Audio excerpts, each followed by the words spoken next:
mal ken yam biak mal kanor online TV ke jan gwa sme ban rwach ban jelling rajan shalat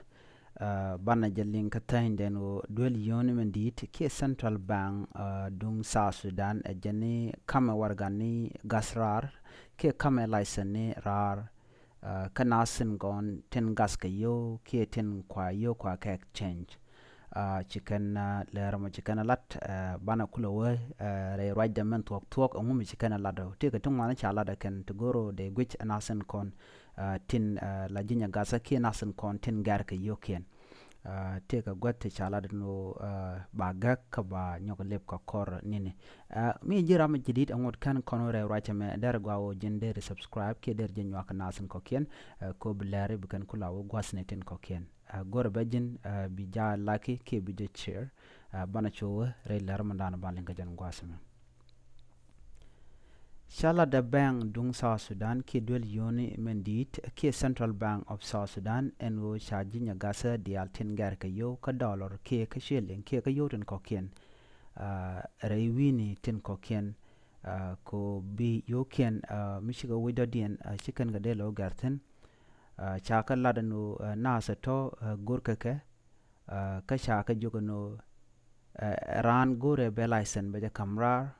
ka chay moy kenin dangwel te kam yen wargane to torar kaja ke license dunya gasa yone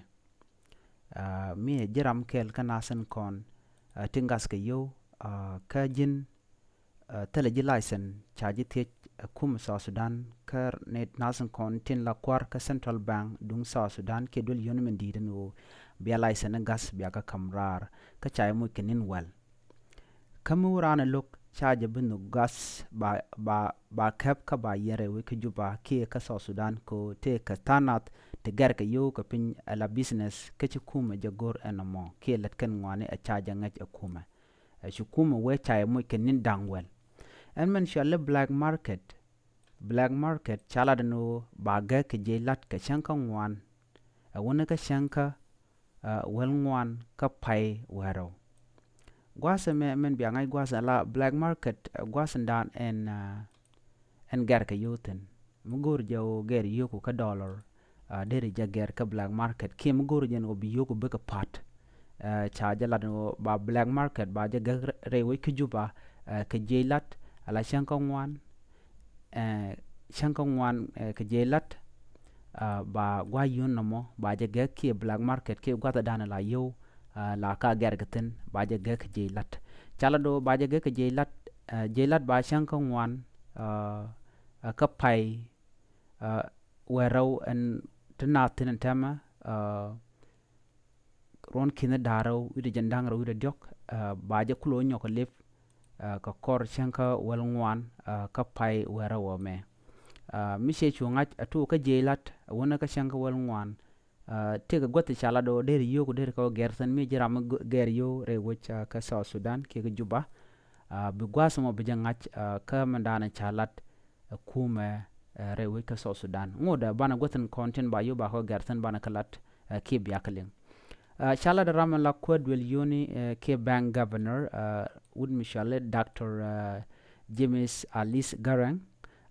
Dr. James Alice Garang jaram dana la kuar dung Central Bank dung South Sudan shela no shalem no zuni to shop kongwan to bayo ba ka garten ki got shop kongwan to bayo ba ka garten kan got to bana ra jodian ko ka jelat de shuwan gwasmo ko biyo bo ko garten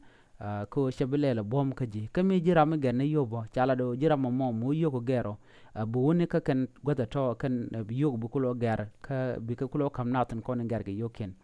shajala de nono kan zuni ke godan wana shalat gwadan yam shalado Equity Bank Juba branch kan men National Credit Bank National Credit Bank kan Equity Bank ka Juba branch shalado godato gwaskel mi ba yo ba ka garten bi shu goro no jin bu won tongomi ko bi yo to ko ngai bi ko gar shi ngaje won tama chana mo chajalar nono manda dien gwasa me te custom teten custom market kamen market la custom kamen market ejen gwasan ba yo gerten ba mugur je geri yoku ka dollar bo ka custom gwaskel mi chala do ba yo ba ka garten bukulo na ka main market ke gwazan dana te dermen te gabatetin ke gwada dana te gwada kwak ngwani teten nyen gwada dana bi yog bo garten ke mi jira mi geri yo ba lokul jira business person ke geri yo la lede ka kunya gatka bo tenen gwasa mo ka custom market mana din gwasa me konyo kene jebel kan gwada ti ala jebel jan gwaskel mi chala do jan ngwandien ka gwada kontin ba yo ba ka garten konyo kene jebel bika let kamen market gwana dialato atuga ki kwite bang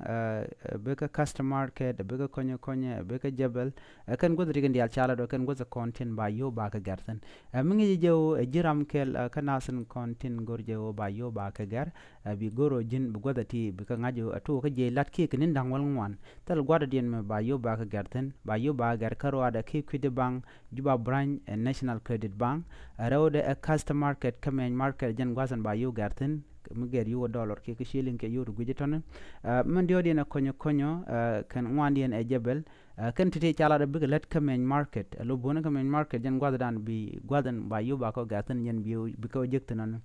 bi yo bu shu nangan wini ko ba ko ger chala do mo wonin te sha tin shangun mo ka tok bram let gwasan nok loide ja ko shibele jala long blo won gwada kontin te shalatini chalado bi kume bene na diala kontin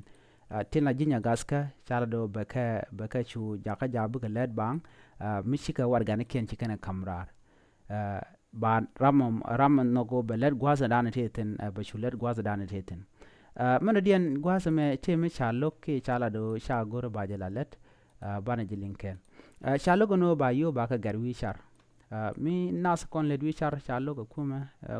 ba yo ba ka la dwichar chala do ba si ngoda na mo kie ba yo ba ka gar terjen tele go yoru gorga ba gar terjen che nyuna terjen ba yo ba ka garten